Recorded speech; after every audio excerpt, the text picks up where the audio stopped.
15112020। आज का प्रेरक प्रसंग। सबक। एक औरत अपने परिवार के सदस्यों के लिए रोजाना भोजन पकाती थी और एक रोटी वह वहां से गुजरने वाले किसी भी भूखे के लिए पकाती थी। वह उस रोटी को खिड़की के सहारे रख दिया करती थी, जिसे कोई भी ले सकता था। एक कुबड़ा व्यक्ति रोज उस रोटी को ले जाता और बजाय धन्यवाद देने के अपने रास्ते पर चलता हुआ वह कुछ इस तरह बड़बड़ाता। जो तुम बुरा करोगे वह तुम्हारे साथ रहेगा और जो तुम अच्छा करोगे वह तुम तक लौट के आएगा। दिन गुजरते गए और ये सिलसिला चलता रहा। वो कुबड़ा रोज रोटी लेकर जाता रहा और इन्हीं शब्दों को बड़बड़ाता। जो तुम बुरा करोगे वह तुम्हारे साथ रहेगा और जो तुम अच्छा करोगे वह तुम तक लौट के आएगा। वह औरत उसकी इस हरकत से तंग आ गई और मन ही मन खुद से कहने लगी कि कितना अजीब व्यक्ति है, एक शब्द धन्यवाद का तो देता नहीं है, और न जाने क्या क्या बड़बड़ाता रहता है, मतलब क्या है इसका। एक दिन क्रोधित होकर उसने एक निर्णय लिया और बोली, मैं इस कुबड़े से निजात पाकर रहूंगी।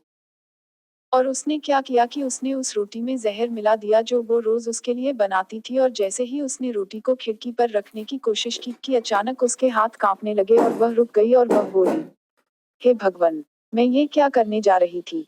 और उसने तुरंत उस रोटी को चूल्हे की आंच में जला दिया। एक ताजा रोटी बनाई और खिड़की के सहारे रख दी।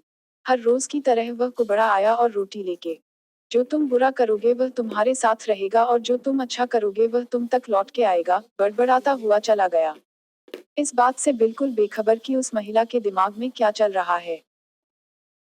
हर रोज जब वह महिला खिड़की पर रोटी रखती थी तो वह भगवान से अपने पुत्र की सलामती और अच्छी सेहत और घर वापसी के लिए प्रार्थना करती थी, जो कि अपने सुंदर भविष्य के निर्माण के लिए कहीं बाहर गया हुआ था। महीनों से उसकी कोई खबर नहीं थी। ठीक उसी शाम को उसके दरवाजे पर एक दस्तक होती है। वह दरवाजा खोलती है और भूनचक्की रह जाती है। अपने बेटे को अपने सामने खड़ा देखती है। वह पतला और दुबला हो गया था। उसके कपड़े फटे हुए थे और वह भूखा भी था, भूख से वह कमजोर हो गया था। जैसे ही उसने अपनी माँ को देखा, उसने कहा, माँ, यह एक चमत्कार है कि मैं यहाँ हूँ।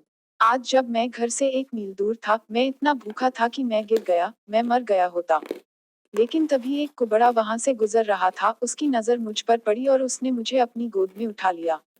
भूख के मारे मेरे प्राण निकल रहे थे, मैंने उससे खाने को कुछ मांगा, उसने नी संकोच अपनी रक्ति मुझे यह कहकर दे दी कि मैं हर रोज यही खाता हूँ, लेकिन आज मुझसे ज्यादा जरूरत इसकी तुम्हें है, सो ये लो और अपनी भूख को तृप्त करो। जैसे ही माँ ने उसकी बात सुनी, माँ का चेहरा पीला पड़ गया और अपने आप को संभालने के लिए उसने दरवाजे का सहारा लिया। उसके मस्तिष्क में वह बात घूमने लगी कि कैसे उसने सुबह रोटी में जहर मिलाया था। अगर उसने वह रोटी आग में जलाकर नष्ट नहीं की होती तो उसका बेटा उस रोटी को खा लेता और अंजाम होता उसकी मौत। और इसके बाद उसे उन शब्दों का मतलब बिल्कुल स्पष्ट हो चुका था। जो तुम बुरा करोगे वह तुम्हारे साथ रहेगा और जो तुम अच्छा करोगे वह तुम तक लौट के आएगा। शिक्षा। हमेशा अच्छा करो और अच्छा करने से अपने आप को कभी मत रोको, फिर चाहे उसके लिए उस समय आपकी सराहना या प्रशंसा हो या ना हो। Exclamation mark. सदैव प्रसन्न रहिए। जो प्राप्त है पर्याप्त है।